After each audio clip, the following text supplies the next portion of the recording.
அதே நேரத்தில் இப்போது நீங்கள் ஜனாதிபதியோடு பேசிய விடயங்கள் உங்களுக்கு திருப்தி இருக்கிறது? நிச்சயமாக. சரி, அப்படி இருக்கையில் ஏன் இந்த உயிர்த்த ஞாயிறு தாக்குதல் தொடர்பிலான விடயத்தில் ஒரு இறுதி முடிவு, யாரால் இது செய்யப்பட்டது என்பது தொடர்பில் ஒரு சிறந்ததொரு தீர்மானத்தை அல்லது ஒரு முடிவினை எட்ட முடியாமல் இருக்கிறது? ஜனாதிபதி அதை பற்றி அக்கறைப்படுவதாகவே தெரியவில்லை. ஸ்காட்லாந்து யார்ட் கொண்டு வருவதாக கூறியிருந்தார் பிரதமராக இருந்தபொழுது, எதுவுமே நடைபெறுவதாக தெரியவில்லை. ஜனாதிபதி நான் உங்களுக்கு நேரத்தோடையும் சொன்னேன் என்னென்னா ஒத்தால். அப்போ அவர் எம்பியாக வராரு, பிரைம் மினிஸ்டர் ஆகிறாரு, பிரசிடெண்ட் ஆகிறாரு, அவருக்கு சப்போர்ட்டுக்கு ஆள் இல்லை. அப்போ அந்த சப்போர்ட்டுக்கு தான் அவர் சொன்னார் முழு பாராளுமன்றமும் ஒரு ஹவுஸாக நாங்கள் மாறி இந்த நாட்டில் இருக்கிற பிரச்சனைகளுக்கு, ஏன் பேங்க்ரப்சிக்கு வந்தீங்க நாடை நாங்கள் திரும்ப தூக்குறதுக்கு எல்லோரும் ஒன்றுபடுவோம்ன்றது சொல்கிறாரு. அப்போ அந்த ஒன்றுபடுவோம்னு சொல்ல போகல ஜேவிபி போர்ட்டுலேருந்து ஒரு சைடு உடஞ்சி கொண்டு விமானெல்லாம் உடஞ்சி கொண்டு போய்த்து அவங்களும் சஜித் பிரேமதாஸ். இப்போ சஜித் பிரேமதாஸ் தெரிஞ்சுக்கொள்ளணும், 2015 நாங்கள் அரசாங்கத்தை அமைக்க போகல இதே 42 MP தான் எங்களோட டோட்டல். அதை வச்சு மைனாரிட்டி கவர்மெண்ட் தான் அந்த 5 வருஷமும் நடந்துச்சு. திரும்ப தேர்தல் நடந்து ஆரம்பிக்க போப்பல மைனாரிட்டி கவர்மெண்ட் தானே. மைனாரிட்டி கவர்மெண்ட் வச்சு நாங்கள் செஞ்சு கொண்டு போகணுமே. ஒரு ஓட்டு நாங்கள் தோக்கலையா இல்லை. அந்த இடத்துல போட்டு இருந்தாலும் கூட போட்டு எம்பிமாரெலாம் ஓட் பண்ண வச்சே தானே. அப்போ எஸ்எல்பி ஓட்டு இல்லை, எஸ்எல்பி. அப்போ அப்படி நடந்து போப்பல நாங்கள் அப்படியே ஒரு தீர்மானம் எடுத்து இன்றைக்கு அதே சஜித் பிரேமதாஸை ஆதரிச்சா இருந்தா இன்றைக்கு எல்லாம் கலனை உழுகு போட்டு இருந்துச்சு. ஆனால் அவர் ஆதரிக்காமல் இருக்குது. அதுலேயும் ஒரு கண்ட்ராக்டோ தெரியா ஆதரிக்க வானமின்ற கண்ட்ராக்ட் எடுத்திருக்காரு ஆகியமே. இல்லாட்டி இன்றைக்கு இந்த பிரச்சனை இல்லை. இப்போ நேற்று 3வது நடந்த மீட்டிங்லேயும் கூட பார்லிமெண்ட்லேயும் கூட பிரசிடென்ட் திரும்ப ஒரு நினைக்கிறேன் 5வது தடவை இல்லாட்டி 6வது தடவை சொல்கிறாரு, உடனடியாக எல்லா எதிர்கட்சியும் இது ஒன்றுபடுங்க, இந்த நாட்டை முன்னுக்கு கொண்டு போகணும், முன்னுக்கு எடுத்து கொண்டு போகணும், அதுக்கு எல்லோரும் ஒன்றுபடுங்கன்னு சில போப்பில் அவருக்கு லேசாக 42 பேரை கொண்டு போய் ஒரு 10 பேரை மினிஸ்டர் ஆக்கி வேலை பார்க்கலுமா இல்லையா? எழுந்தானே. அப்போ அவர் ஏன் செய்கிறாரு இல்லை? அது ஒரு கண்ட்ராக்ட். அவருக்கு அந்த விபக்ஷ நாயக்கமையை விடுறதுக்கு ஆசை இல்லை. இல்லாட்டி பிரைம் மினிஸ்டர் ஆகி பிரசிடென்ட் ஆகிப்பார் அவர் தானே. வந்த ஆப்பர்ச்சுனிட்டியை கொடுத்த நேரமும் எடுக்கல தானே. அவருக்கு ஆசைப்பாய் நீ அவரை பற்றி பேசவே இல்லை. எனக்கு இப்போ அவரோட கட்சிக்குள்ளே சம்பிக்கிறவனுக்கு ஒரு போத்தில் வைக்காரு. சரத் பொன்சேகா ஒரே கண்ணாடியை பார்த்து கொண்டிருக்கிறார். கண்ணாடியில் வாரம் தான் அடுத்த ஜனாதிபதினு சொல்கிறாரு. நீ அவர் கண்ணாடியிலே அவருடைய டைம் போகுது. நீ இப்படி தான் நிலைமை. சரி, இப்போது ஹர்ஷன ராஜகரண அண்மையில் ஒரு கருத்தினை தெரிவித்திருந்தார். நாடாளுமன்ற தேர்தல் ஒன்றை வைத்தால் இதே ஜனாதிபதிக்கு கீழே இருந்து நாங்கள் செயல்படுவதற்கு தயார் என்று. வேறு வழி இல்லை. ஹர்ஷன ராஜகருணா இல்லை, சஜித் பிரேமதாஸுக்கும் வேறு வழி இல்லை. ஜனாதிபதி தானே. இப்போ தேர்தல் வச்சா ஜனாதிபதி தேர்தல் வர மட்டும் ஜனாதிபதி ரணில் விக்ரமசிங்கே மாற்றதாருக்கு மீளை unless you bring an impeachment. சரியா? அப்போ இம்பீச்மெண்ட் கொண்டு தான் உங்களுக்கு மெஜாரிட்டி வேணுமே. எங்கேயும் மெஜாரிட்டி உங்கள்கிட்ட இல்லையே. உங்களுக்கு உங்களோட எம்பிமார்க்குள்ளே இல்லையே. நீங்கள் எப்படி கொண்டாரு? இப்போ உங்களோட எம்பிமார் இப்போ ஜனாதிபதி ஓட் பண்ணுறாங்களே, 10-12 பேர் ஓட் பண்ண போகல உங்களுக்கு அங்கனைக்கு டோட்டல் இல்லையே. அப்போ நீங்கள் எப்படி சரி ராஜித் இல்லை, ஃபவுசி அஜார் இல்லை, அது மாதிரி எவ்வளோ பேர் இல்லை. மொட்டு கட்சி இப்பொழுது தனியான ஒரு ஜனாதிபதி வேட்பாளரை களமிறக்குவதற்கு தயாராகுவதை சொல்லி இருக்கிறது. மொட்டு கட்சி இன்றைக்கு இல்லை, இந்த நாள் தான் செல்கிறாங்க. இப்போ நாங்கள் பார்க்குற நேரமெல்லாம் அதெல்லாம் நாங்கள் அதே 69 லட்சத்தை எடுப்போம், இல்லாட்டி ஐபா கூட எடுப்போம்னு சொல்கிறாங்க. இதெல்லாம் பொறுத்து இருந்தால் பார்க்கணும். ஏன்னு கேட்டால் இதே மாதிரி தானே நல்ல ஆட்சி அரசாங்கத்தை மாற்றி அமைச்சாங்க மக்கள். மஹிந்த ராஜபக்சேனை எடுத்து நல்ல ஆட்சியை கொடுத்தாங்க. அதே 4 வருஷத்தில் அந்த மாற்றம் எப்படி வந்துச்சு? யூஎன்பிக்கு ஒரு சீட் இல்லாமையா போச்சு. அப்போ அதெல்லாம் நாங்கள் ஒழுங்காக விளங்கி கொள்ளாமல் பேசவே இல்லை. அதனால் சும்மா பேச்சுக்கு எல்லாம் செல்றது தான். அதை கணக்கெடுக்க வேண்டிய அவசியமும் இல்லை. எனக்கு மக்கள் அந்த நேரத்தில் இருக்கிற ட்ரெண்டை பார்ப்பாங்க, அந்த நேரத்தில் வார லீடரை பார்ப்பாங்க, யாருக்கு இந்த நாட்டை முன்னுக்கு எடுத்துக்கும் போயிடும்ன்றதை பார்ப்பாங்க. இன்றைக்கு 3 வீல் டிரைவர்னு சொல்கிறான், ரணில் மாத்தேவத்தியாக காண்டுன்றான் சொல்கிறானா இல்லையா? எங்கே போனீங்கன்னா பஸ்ஸில் போனாலும் இதே காத்தான், பைக்கில் போனாலும் இதே காத்தான், 3 வீலர்னா கோச்சில் ஏறினாலும் என்ன மக்களுக்கு ஒரு நம்பிக்கை வந்துருக்கு. ஏன் நாங்கள் போலியில் நின்று கஷ்டப்பட்டோம், கேஸ் இல்லாமல் கஷ்டப்பட்டோம், பெட்ரோல் இல்லாமல் கஷ்டப்பட்டோம், டீசல் இல்லாமல் இவ்வளோ கஷ்டம் மத்தியில் எல்லா பிரச்சனையும் ஒரு 6-7 மாதம் போல் எல்லாத்தையும் செட்டில் பண்ணி இன்றைக்கி நாடு சும்மா பேத்து கொண்டிக்கு தானே. போகிறோம் வாரான் எல்லாம் நடக்குது. ஸோ அதை மாதிரி இந்த நாட்டை முன்னுக்கு எடுத்துக்கொண்டு போய்த்து ஒரு ஸ்டேபிள் சுச்சுவேஷனை கொண்டாடுறதும் பேங்க்ரப்சிலேருந்து வெளியே கொண்டாடுறதும் செப்டம்பர்லேன்னு சொல்லிட்டாரு. அப்புறம் செப்டம்பர் 2 மாதம் இருக்கு பார்ப்போமே, அதையும் பார்த்துருவோம். உண்மையிலே அதுவும் நடந்துட்டால் மக்களுக்கு ஒரு ஜனாதிபதி ஒன்று தேவைப்படாது. ஒரு கட்டத்தில் ஜனாதிபதி ரணில் விக்ரமசிங்கே இந்த அமைச்சு பதவிகளை கொடுக்காமல், மொட்டு தரப்பினருக்கு அமைச்சு பதவிகளை கொடுக்காமல் இழுத்தடித்துக் கொண்டிருக்கிறார். ஒன்று அவர்கள் வேண்டுமென்றே விலகிச் செல்ல வேண்டும் என்ற எதிர்பார்ப்பா, அல்லது இவர்களுக்கு கொடுத்தால் மக்களுடைய அதிருப்தியை சம்பாதித்து விடுவோம் என்ற நோக்கமா? இப்படியே போனால் அடுத்த ஜனாதிபதி தேர்தல் அவரை ஆதரிக்க முன்வருவார்கள் என்ற கேள்விகள் எழுகிறது அல்லவா? இல்லை, இப்போ நீங்கள் பார்த்தீங்க அறகலை என்ன அறகலை மொத்தமாக போட்டு கட்சியை முடிக்கணும்ன்றது தானே அறகலை. அப்போ அதுதானே நடந்துச்சு. ஃபினான்ஸ் மினிஸ்டர் ரிசைன் பண்ணார், பிரைம் மினிஸ்டர் ரிசைன் பண்ணார், பிரசிடெண்ட் ஓடி போனார், எல்லாம் உண்மை தானே. அப்போ இதை திரும்ப நாங்கள் எஸ்டாப்ளிஷ் பண்ணிடலுமா? அது மக்கள் மத்தியில் அது இருக்குது. அப்போ திரும்ப அந்த போட்டுக்காரன் அவ்வளோ பேர்கிட்ட ஊட்ட பார்த்து வச்சாங்கன்னு தானே. இப்போ அதெல்லாம் நாங்கள் சரிக்கான்றது இல்லை. பட் அப்படி இருக்கிற நேரத்தில் அந்த வெறுப்பை வாங்கிக்கிற இந்த நேரத்தில் ரணில் விக்ரமசிங்கக்கு என்ன சொல்லிடும்? எல்லாருக்கும் ஒப்போசிஷனுக்கு சேருங்கன்னு சொல்லிடும். அப்போ அவரே சொல்கிறாரு. அப்போ அதையும் செய்யாத பட்சத்தில் அவருக்கு இருக்கிறதோடு செஞ்சு கொண்டு போகணும் உண்டு. அதே நேரத்தில் அங்கேருந்து வர ப்ரெஷருக்கு நீங்கள் திரும்ப அந்த பழைய கல்லணூல் கொஞ்சம் பேரை கொடுத்து இவங்களை போடுங்க, இவங்களை அப்பாயிண்ட் பண்ணுங்கன்னு சொன்னால் ரணில் விக்ரமசிங்கே செய்யலாம். அப்போ தான் ஒரு கட்டத்தில் சொல்கிறாரு, இப்படி ப்ரெஷர் கூடிக்கொண்டு போச்சுன்னா நான் பார்லிமெண்ட்டை டிசால்வ் பண்ணி விட்டுருவேன். அதோடு தான் அது சைலண்ட் ஆகுது. எந்த ஒரு கட்டத்திலும் அவர் அமைச்சு பதவி கொடுக்க மாட்டார் என்பது உங்களுடைய நம்பிக்கை? கொடுக்க இயலாம் தானே, கொடுத்து அவரோட பேர் கெட்டுருமே. அவர் எப்படி போகிறே முன்னுக்கு, அவங்களோட எப்படி ஒர்க் பண்ணுறேன், அப்போ திரும்ப அவங்க என்ன செய்வாங்கன்றதை உங்களுக்கு தெரிந்தானே. தெரிஞ்சு கொண்டு நீ மிஸ்டேக் பண்ணுற மாதிரி ஆகிருமே. அப்போ இல்லாட்டி ராஜித்தை எல்லாம் பேர்த்து எல்லோரும் மீட் பண்ணி இதாக்கி அரசாங்கத்தை ஸ்ட்ரென்தன் பண்ணுறதுக்கு சஜித்தை பார்ட்டிலேருந்தும் ஒரு 10-15 பேர் போகிறதுக்கு ரெடியாக தானே இருக்கிறாங்க. அவங்க எல்லாம் பேச்சுவார்த்தையும் முடிஞ்சு அவங்களுக்கு கூட கேபினெட் போஸ்ட்டு ஒன்றும் கொடுக்காம ஜனபை வச்சேன்னு சொன்னால் இந்த 4-5 பேரை போட செல்கிற ஒரு ப்ரெஷருக்கு தானே, வேற ஒன்றுமே இல்லை. அது அவரை நான் ஸ்டார்ட்லேருந்தே சொல்லி வந்தேன், அவருக்கு ஒரு ஃப்ரீ ஹேண்ட் கொடுத்து இந்த நாட்டை முன்னுக்கு கொண்டாட வேண்டிய வேலையை செய்ய அவரை விட்டா நாடு எங்கேயோ பேத்துடும். பசில் ராஜபக்சே இருந்து ப்ரெஷரைஸ் பண்ணி பிரச்சனை க்ரியேட் பண்ணினா நான் நினைக்கிறேன் இது கொஞ்சம் ப்ராப்ளம் ஆகும். சரி, நீங்கள் இன்னும் ஒரு விடயத்துக்காக மிக நீண்ட நாட்களாக குரல் கொடுத்து கொண்டிருக்கிறீர்கள். அது பிரதானமாக கஃபூரியா மதரசா தொடர்பிலான விவகாரம். ஆனால் கடைசியில் அது உங்களை விட்டு சென்று விட்டது. அது உங்களுடைய முயற்சி தோல்வியில் முடிந்ததாக தோன்றுகிறது. நீங்கள் பலரை மன்னித்துக் கொண்டீர்கள், அது தொடர்பாக குரல் எழுப்பியிருந்தீர்கள், செய்தியாளர் சந்திப்புகளை நடத்தியிருந்தீர்கள். இப்போது அது எந்த நிலைமையில் இருக்கிறது? நாங்கள் இன்னும் அந்த போராட்டத்தை கண்டினியூ பண்ணி வந்து இருக்கிறோம். போராட்டத்தை விட்டதோ நாங்கள் தோற்றதோ இல்லை. என்றைக்கு எங்களுக்கு ஒரு ஜட்மெண்ட் ஒன்று வருவதோ கஃபூரியா ப்ரைவேட் ட்ரஸ்ட்னு அன்றைக்கு நாங்கள் தோல்வியை காண்டுவோம். ஆனால் எங்களுக்கு தெரியும் இது பப்ளிக் ட்ரஸ்ட். பப்ளிக் ட்ரஸ்ட்டுக்குன்ற ஆவணம் அவ்வளோ இருக்கி, வக்குஃப் போர்டால் கொடுத்த ஆவணம் இருக்கி, வக்குஃப் ட்ரைபுனலால் கொடுக்க போகிறத தான் நிப்பாட்டி கோர்ட்டால் ஒரு ஆர்டர் எடுத்து ஸ்டே ஆர்டர் எடுத்து வச்சுருக்கிறாங்க. அது எப்படி நான் வெளியே வரணும்னு எங்களுக்கு தெரியும். அதையும் நாங்கள் செய்வோம். நிச்சயமாக சுப்ரீம் கோர்ட்டாக கோர்ட் ஆஃப் அப்பீலாக ஆக எல்லாத்துக்கும் நாங்கள் அதில் இன்டர்வியூன் ஆகி நிச்சயமாக அஸ்மத் கஃபூர் யாருன்றதை நாங்கள் காட்டுவோம் இந்த சமுதாயத்தை. இப்போ காட்டி முடிஞ்சு மக்களுக்கு எல்லாத்துக்கும் தெரியும். இப்போ அந்த மாதிரி பிரச்சனை இப்போ எல்லா இடத்துலையுமே பார்த்தா இந்த பப்ளிக் ட்ரஸ்ட்டுக்கு தான் 4வது 5வது ஜென்ரேஷனில் இருக்கிறவனுக்கு வேலை வெட்டி இல்லாத சொல்லி சல்லி இல்லாததுக்கு அவன் ஐயில் கை வச்சுக்க வந்திருக்கேன். இல்லாட்டி பாருங்கள், ஒரு உதாரணத்துக்கு நான் சொல்கிறேன். கஃபூரியாவை பற்றி பேசுகிறேன்னு சொன்னால் NDH கஃபூர் அது அவ்வளோ காணியம் எடுத்திக்கார் 90,000ன்னு சொல்லுமே. அவரோட சொந்த சல்லியை கொடுத்து எடுத்திப்பார், நோ ப்ராப்ளம். அவர் அந்த இடத்த எப்படி மதித்தாருன்னு சொன்னால் அவர் ஒரு ராவ் வாரார் அங்கே மதரசாவுக்கு வந்து பேசிக்கொண்டு எல்லாம் போட விட்டுக்கு போகல. அந்த பிரின்சிபல் என்ன செஞ்சுக்கார், அன்னாசிக்கார் ரெண்டை வெட்டி போட்டிருக்கார் வாகனத்துக்கு. அப்போ நைட் அவர் போய் டின்னர் எடுத்துக்கொண்டு போல் அன்னாசிக்கா மேசரி ஒய்ஃப்ட்ட கேட்குறது, அன்னாசிக்கா எங்கிட்ட ஆலேன்னு அப்பா நீங்கள் தானே கொண்டீங்கன்னு சொல்கிறா ஒய்ஃப். அவருக்கு ஷாக் ஆகுது. டிரைவரை கூப்பிட்டு பிரின்சிபல் கொண்டு வந்து போட்டே காருக்கு. அப்போ நீ எனக்கு சொல்லலை.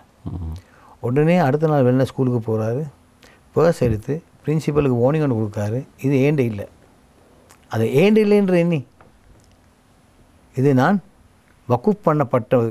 அந்த நீயத்தின வக்குஃபும் பப்ளிக் ட்ரஸ்ட்ன்ற என்ற நீயத் சொல்லி தான் நான் அதை அப்படி செஞ்சேன்.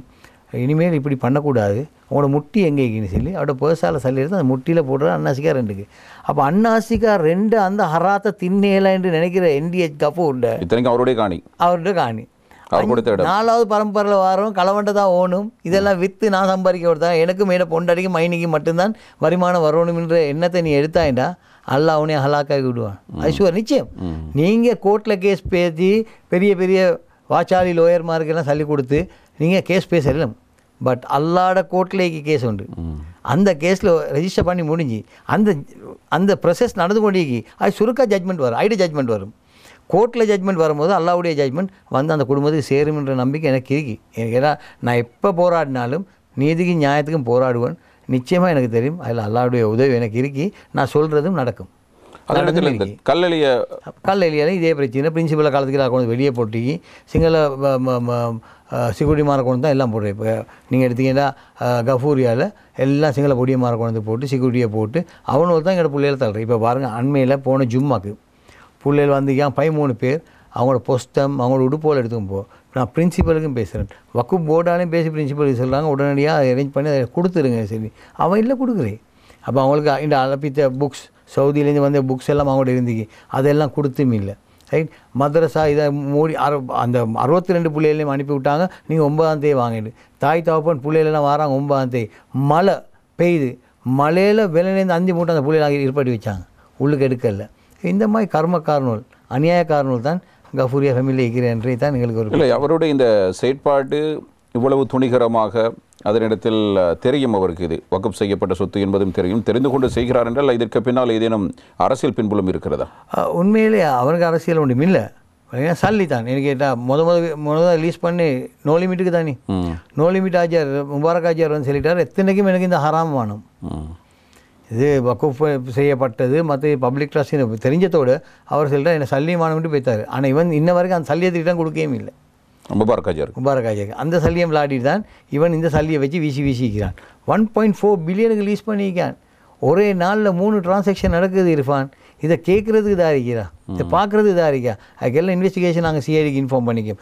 உடனடியாக சிஐடியால் இது இன்வெஸ்டிகேட் பண்ணணும், அஸ்மத் கஃபூரை அரெஸ்ட் பண்ணணுன்ற கோரிக்கையை நாங்கள் கூடிய சீக்கிரம் வைப்போம். சரி, ஒரு பக்கத்தில் முஸ்லீம் தரப்பினராலேயே முஸ்லீம்களுக்கு ஏற்படுகிற பிரச்சனை, இன்னொன்று மாற்று சமூகத்தினரால் ஏற்படுகிற பிரச்சனை. இந்த இரண்டுக்கு மத்தியிலும் மக்கள் பிரதிநிதிகள் என்ன செய்கிறார்கள் என்கிற ஒரு கேள்வி. பாராளுமன்றத்துக்கு போகிறவர்கள் சிலரை பார்த்தால் தங்கம் கடத்தி கொண்டு நாட்டுக்குள் கொண்டு வந்து ஒட்டுமொத்த சமூகத்தையும் காட்டிக் கொடுக்கிறார்கள். இன்னும் சில பாராளுமன்ற உறுப்பினர்கள் மீது குற்றச்சாட்டுகள் வருகின்றன. இதில் எப்போது ஒரு மாற்றத்தை கொண்டு வருவது? இது மாற்றத்தை கூட எங்களோட முஸ்லீம்கள் அட்ஜஸ்ட் பண்ணிக்கொள்ள காட்டியும், முஸ்லீம்கள் திருந்த காட்டியும் வேற ஒன்றும் திருந்தாது, பார்லிமெண்ட் திருந்தாது. நாங்கள் தானே எலெக்ட் பண்ணுறோம், நாங்கள் தானே இதே மிஸ்டேக்கை பண்ணுறோம். நாங்கள் என்ன செய்கிறோம்னு சொன்னால் அந்த தேர்தல் காலம் மட்டும் நாங்கள் ஏசி இருந்து தேர்தல் காலம் வந்துருக்கு மறுவா பழைய குருடி கதையை துரடி இன்னுமாய் நாங்கள் அதே பின்னுக்கால பேசிக்கணும். பொடுடா பாட்டை ஒருத்தன் போட்டுருவான் பாட்டை, நிறைய தக்பீர் அல்லாஹ் அக்பர்னா கதை சரி, கிழக்குமான சரி. இது தானுங்கிற ட்ரெண்ட். இந்த ட்ரெண்ட் மாறி முஸ்லீம்கள் விசேடமாக இப்போ யூத் வந்து ஹைலி எடியூகேட்டட் யூத், இப்போ அது பெண்களாகிக்கட்டும் ஆண்களாகிக்கட்டும் ஹைலி எடியூகேட்டட். அப்போ இந்த எடியூகேட்டட் குரூப் வந்து அவங்க சிந்தனைக்கு எடுத்து அவங்களுக்குள்ள குரூப்பிங்ஸ் வந்து நாங்கள் யாரை செலக்ட் பண்ணி தாருங்க லீடராக வாரன்னு சொல்லிட்டு அவங்க செலக்ட் பண்ணி அவங்க முன்னுக்கு எடுத்து போகணும். இப்போ அந்த லெவலுக்கு வந்தால் மட்டும்தான் கம்யூனிட்டியில் ஒரு மாற்றம் பார்க்கலும். அப்படி இல்லாட்டி அதே பயில தான், வேறு புதிய பயில ஒன்று அடிப்படாது. பழைய பயிலாக பழைய பென்ஷன் போனவங்களே குடியும் பேத்து நாங்கள் நடக்க வேண்டிய காலகட்டத்துக்கு தான் ஆளாக வரும். ஸோ இதுலேருந்து ஒரு மாற்றம் வரணும். இதில் உலமாக்களுக்கு ஒரு ரோல் இருக்கு ப்ளே பண்ணுறதுக்கு. எனவே நாங்கள் வந்த பிறகு பிரச்சனை வார நேரம் எல்லாம் இப்போ நாங்கள் பார்த்தோம் தானே என்னென்ன கதையெல்லாம் வாங்கி கோட்டாபய ராஜபக்ச காலத்தில் பேர் கிழக்கில் பேசின பேச்சோல் எல்லாம் எடுத்து பாருங்கள், கொஞ்சம் ரீவைண்ட் பண்ணி பாருங்களேப்பா. உங்களோட பீரியடை கொஞ்சம் 2018 அந்த எலெக்ஷன் காலத்துக்கு அம்பானைக்கு தருவோம், செல்றதை மட்டும் கேட்கலாடி அம்பானைக்கு தருவோன்ற லெவலுக்கு எல்லாம் போச்சா இல்லையா? அந்த மாயெல்லாம் நாங்கள் தள்ளப்பட்டு நெசுக்கப்பட்டு பற்ற வைக்கப்பட்டு இன்னமும் குட்ட குனிறவன் மடைன்னு சொல்லுவாங்க. அந்த லெவலுக்கு தான் நாங்கள் சமுதாயம் பேத்துட்டோம். நாங்கள் எழுப்பி நின்று கேள்வி கேட்க ஸ்டார்ட் பண்ணோம்ல. ஏன்னு ஒரு இது வந்து உங்கள்கிட்ட எலெக்ஷன் கேட்டு வாராங்களா, நான் வாரேனா, எனக்கு தாங்கப்பா கொஸ்டினரி உண்டு, ஒரு பேப்பரை தாங்க, அந்த கொஸ்டின் அடிங்க. நீங்கள் எப்போ பாராளுமன்றம் போனீங்க, இல்லாட்டி நீங்கள் எப்போ பொலிட்டிக்ஸுக்கு வந்தீங்க, எப்போ பார்லிமெண்ட்டுக்குள்ளே போனீங்க, என்சார்ட் எத்தனை பேஜ் என்சார்ட் இங்க கூட அந்த 5 வருஷத்துக்கு இல்லாட்டி 10 வருஷம் இங்கே இந்த பீரியடுக்கு எத்தனை பேஜ் என்சார்ட் என்னென்ன இஷ்யூஸ் நீங்கள் பேசுவீங்க, கம்யூனிட்டி இஷ்யூஸ் எவ்வளோ எடுத்திருக்கீங்க என்றதை மட்டும் கேட்டால் இல்லை ஒத்தனை வரமான பார்லிமெண்ட்டுக்கு யூத் அனுப்புங்க, புதிய சிந்தனை ஒன்று எடுங்க. ஏன்னு கேட்டால் இப்போ நாங்கள் போகிற ஏரியாவுக்குள்ளே ரைட் அவருக்கு ஒன்றும் இல்லை, ஒரு பேக்ரவுண்டும் இல்லை, பிரச்சனை இல்லை, அவர்கிட்ட சல்லிக்கு சார் அவர்கிட்ட இங்கே தலைவருக்கும் தேவைன்னா பாட்டி சளி போடையலாம், அவர் சில வழிபாடு தானே ரைட். அப்போ நீங்கள் வாங்க ஏன்னா அவருக்கு கொடுத்தாச்சு. அவர் வந்து அல்லாஹ் ரப்பி செல்லி வேலை நாங்கள் இந்த ஒஃபிஷியல் ட்ரிப் போல் பிரசிடெண்ட்டோட போனால் பார்க்குற கூத்தல் பார்க்கணும், செல்ஃபி பைத்தியமோ எப்படி தெரியுமா, வாரம்ட்டுலாம் செல்ஃபி கேட்டு அடிச்சு ஐயோ ஸ்ரீலங்கன் டெலிகேஷனுக்கே வெக்கம். அந்த லெவலுக்கு புழுந்தி எம்பி மாதிரி நாங்கள் பார்க்குறோம். கேவலம் இந்த மாதிரி எல்லாத்தையும் நீங்கள் ஏன் அனுப்புறீங்க உங்களோட பிரதிநிதியாக ரோசிங்க ஒரு ஆளை கொண்டு தந்தால் எந்த பார்ட்டியில் தராரு, நீங்கள் ஏன் பார்ட்டியை பார்க்குறீங்க? இப்போ திரும்ப நான் சொல்கிறேன், பார்ட்டியை பார்க்காங்க, இண்டிவிஜுவலை பாருங்கள், குவாலிட்டியை பாருங்கள், குவான்டிட்டியை பார்க்குவாங்க. குவான்டிட்டி வந்து பார்ட்டி குவான்டிட்டி, ஒரு இண்டிவிஜுவலாக இண்டிபெண்ட் ஆட்கள் வந்து வெற்றினாங்க தானே. முந்தைய எத்தனை பேர் சீட் பை சீட் எலெக்ஷனில் இண்டிபெண்ட்டாக வந்து வெற்றிருக்கிறாங்க. ஆனால் இப்போ அப்படி தெரியுமா, பார்ட்டிக்கு தான் ஓட் போகுது. அப்போ நாங்கள் இந்த திருத்தத்தோடு நினச்சோம் 8000 பேர் இருக்கிற கவுன்சிலில் 4000 பேர் ஆக்கணும்னு சொல்லி 8000 பேர் எடுத்து பார்த்தா என்ன ஆவிச்சு சக்ஸஸா இல்லை. கரப்ஷன், களவு, ராவுபால் கொள்ளை எல்லாமே நடந்துச்சு. அது இப்போ மறுவா அரசாங்கம் செல்லுது. இல்லை அது ரோங் சிஸ்டம், திரும்ப பழைய சிஸ்டம் 4000க்கு போகணும். மறுப 4000 வந்து ப்ரெஃபரன்ஸ் ஓட் இல்லை, மனாபக்கிரமே இல்லை, திரும்ப ஓட் சிஸ்டத்துக்கு தான் போகணும். அதை ஓடகா பிரித்து போகணும்னு சொல்லி இனி இது சக்ஸஸ் ஆகுமா என்றே தான் ஒரு கேள்வி. பார்ப்போம், வெயிட் அண்ட் சீ. நீங்கள் நம்புகிற ஜனாதிபதி ஏன் அலி சப்ரி ரஹீம் குறித்த விடயத்தில் அந்த அரசாங்கம் ஏன் எந்த விதமான நடவடிக்கையும் எடுக்கவில்லை? இல்லை, இப்போ பார்லிமெண்ட் விதிக்கப்பட்ட தண்டப்பணமும் ஒரு சாதாரண பணம், இது சாதாரண மனிதர்களாக இருந்தால் இதை விட அதிக அளவு தண்டப்பணம் செலுத்தி இருக்க வேண்டும். இர்ஃபான் வந்து ஜனாதிபதி இல்லையே, கஸ்டம்ஸ் ஆஃபீஸர். கஸ்டம்ஸில் பிடிக்கப்பட்டு கஸ்டம்ஸுக்கு லோஸ் இருக்கி, ஆர்டினன்ஸ் இருக்கி, அவங்க அதை தான் இம்ப்ளிமெண்ட் பண்ணணும். அது பேதிரிஸ்ன்ற ஒரு ஆள் பிடிப்பட்டா ஒரு லோவும், தர்மலிங்கமுக்கு ஒரு லோவும், அலி சப்ரி ரஹீமுக்கு ஒரு லோவா இல்லையே. நாட்டில் கஸ்டம்ஸ் ஆர்டினன்ஸ் இது ஒன். அப்போ அதை இம்ப்ளிமெண்ட் பண்ணுங்கள், யாராக இருந்தாலும் கவலை. அதை இம்ப்ளிமெண்ட் பண்ணிங்கன்னா இந்த பிரச்சனை இல்லை. இப்போ எவ்வளோ கேவலமாக போகுது சோஷியல் மீடியாவில். எப்படி சாமானெல்லாம் கொடுக்கப்பட்டேன்னு சொல்லி வரப்போப்பில் ஒரு கேவலம் தானே. அப்போ இந்த ஒரு கிரவுண்ட் போதுமே மற்ற தங்கம் பிடிப்பட்ட அவ்வளோ பேரும் கோர்ட்டில் பேத்து இவருக்கு கொடுத்தியம்மா எங்கடையெல்லாம் தாங்கன்னு சொல்லி கேட்க, அப்போ என்ன நடக்கும்? ஏற்கனவே தண்டப்பணம் இதை விட அதிகமாக விதித்திருக்கிறார்கள். அப்போ எப்படி அது சட்டம் மாறிச்சுன்ற ஒரு பிரச்சனை வரதான் செய்யுது. அது அதுதான் ஒரு அழுத்தம் சென்று இருக்கிறது சோஷியல் மீடியாவுக்குள்ளே அந்த மாதிரி போகுது அது. சரி, இவர் மட்டும்தானா இல்லை இதேனும் ஒரு இப்போ பாருங்க, இந்த ஒரு ஆள் செஞ்ச வேலையில் இப்போ பாருங்க, அதை பற்றி சோஷியல் மீடியா எழுதுன்ற நிலைமையை பாருங்க. கையை உடைச்சி காலை உடைச்சி போட்டு வச்சுக்கி, அப்போ அதுக்கு இன்வெஸ்டிகேஷன் இல்லையா? அதுக்கு அந்த அநியாயம் தட்டி கேட்குறதுக்கு நாட்டில் சட்டம் இல்லையா? இல்லாட்டி போலீஸ் ஒன்று இல்லையா? லோ ஒன்று இல்லையா நாட்டில்? இதை பார்க்கணும் உடனடியாக. அப்போ நீங்கள் வெளியேயும் பாருங்க, தங்கத்தையும் எடுத்துக்கவும் போகிறீங்க, சின்னொரு ஃபைனை கேட்டுறீங்க, சும்மா இருக்கிறவன் பேசினே சரி அவனை போட்டு அடிக்கிறீங்க. இது என்ன நிலைமை? அப்போ இப்போ முஸ்லீம் எம்பிமார் அவ்வளோ பேரும் ஃபாரின் ட்ரிப்ஸ் எவ்வளோ போயிருக்கின்றது இப்போ அனலைஸ் பண்ணி பார்லிமெண்ட்டால். அதில் நம்ம ஒன்று கேட்குறோம் முஷாரஃப் துபாயும் இந்தியாவும் பேத்து துபாயும் இந்தியாவும் போனேன்னு சொல்லி அவருக்கு இது அவர் தான் நம்ம ஒன்றில் இருக்கிறாருன்னு இப்போ ஒரு கேள்வி எங்களுக்கு. நாங்கள் டாக்குமெண்ட் காணலை, ஆனால் இப்போ லேட்டஸ்ட் இன்ஃபர்மேஷன் அது தான். அப்போ இப்படி ஒரு லெவலுக்கு இந்த விஐபியையும் பாவிக்கிறீங்க. விஐபியை பிரசிடென்ட் ரெஸ்ட்ரிக்ட் பண்ணணும் ஒன்லி ஃபார் ஒஃபிஷியல் விசிட். நீங்கள் இண்டிவிஜுவலாக உங்களோட பொண்டாட்டியோட போகல, நீங்கள் போகல, நீங்கள் எம்பியாக இருந்தாலும் நார்மல் விசிட்.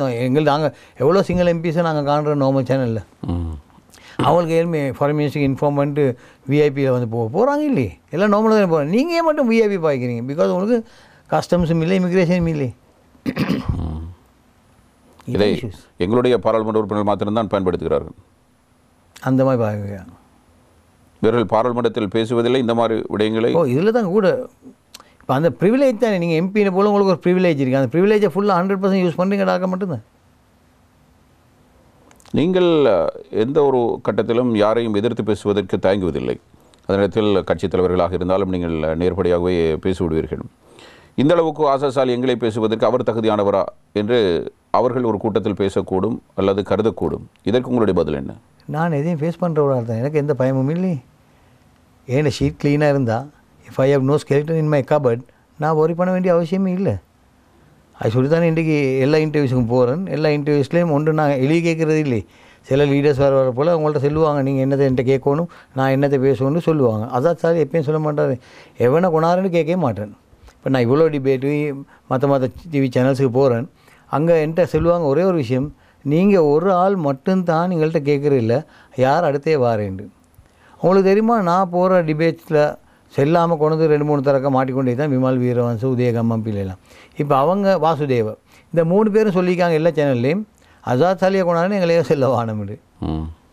அந்த பயமே தான் போதும் எனக்கு, சரிங்களா? சரி, உங்களுடைய அரசியல் பயணத்தில் இப்பொழுது ஜனாதிபதி நாட்டில் சில முன்னேற்றகரமான நடவடிக்கைகள் எடுத்திருக்கு, அதனை நீங்கள் சிறப்பான முறையில் பார்க்கிறீர்கள். அதில் இந்த கடன் மறுசீரமைப்பு திட்டத்தின் ஊடாக மீண்டும் ETF, EPF போன்ற நிதியங்களினுடைய அந்த வட்டி வீதம் சம்பந்தமான ஒரு சர்ச்சை சென்று கொண்டிருக்கிறது. இவற்றை வைத்து பார்க்கின்ற பொழுது இதற்கு முன்பு அரசியல்வாதிகளும் சரி, அரசியல்வாதிகளுடைய அடிவரடிகள், பெரும் வியாபாரிகள் கோடிக்கணக்கான ரூபாய்களை வங்கியிலிருந்து எடுத்திருக்கிறார்கள். அந்த பணத்தை அவர்கள் மீண்டும் செலுத்துவதில்லை. அதற்கான எந்த ஒரு அழுத்தமும் வழங்கப்படுவதில்லை. அரசியல்வாதிகளுக்கு ஆதரவானவர்கள் அப்படியே இருந்து கொண்டு தான் இருக்கிறார்கள். ஆனால் சாதாரண பொதுமக்கள் மாத்திரம்தான் பாதிக்கப்பட்டு கொண்டிருக்கிறார்கள். இதை பற்றி ஒரு கவலை மக்களுக்கு இருக்கிறது. இபிஎஃப் இடிஎஃப் வந்து ஒரு கேம்பெயின் தான். இபிஎஃப் இடிஎஃப்பில் உங்களுக்கு ஜனாதிபதியும் சொன்னார், மினிஸ்டர்ஸ் ஸ்டேட் மினிஸ்டர்ஸ் மாதிரியும் சொன்னாங்க, உங்களோட சல்லி அப்படி இருக்குது, உங்களோட இன்ட்ரெஸ்ட் ரேட் ஃபிக்ஸ்டாகவே 9% நாங்கள் தாரோம், உங்களுக்கு இன்றைக்கு விட்ரா பண்ணோன்னா விட்ரா பண்ணிடலாம். அதுக்கு பார்க்க கேரண்டி தாரம் கொடுக்கலாமே, சரியா?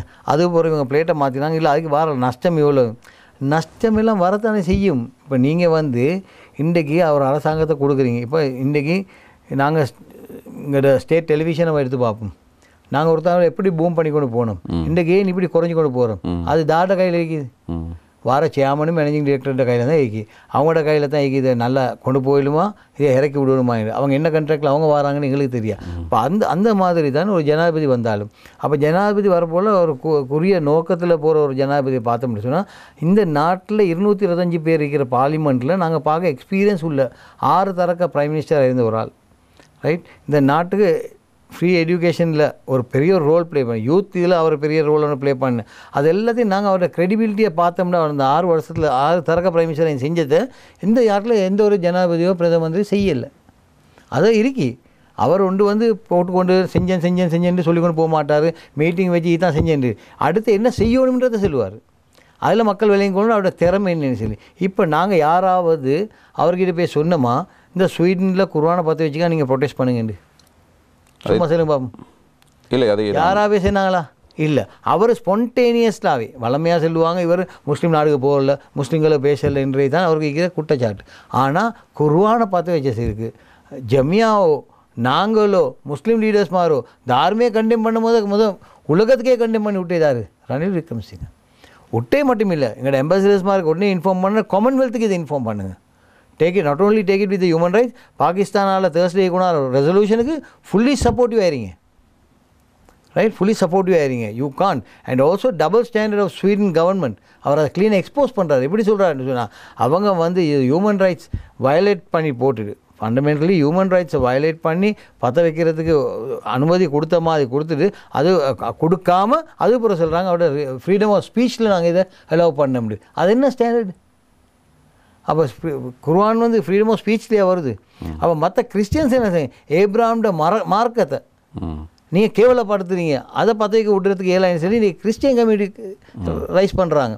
அந்த மாதிரி அப்போ United Nation Human Rights Organisation இன்ன வரைக்கும் கண்டெம் பண்ணலை. Though they are going to debate it.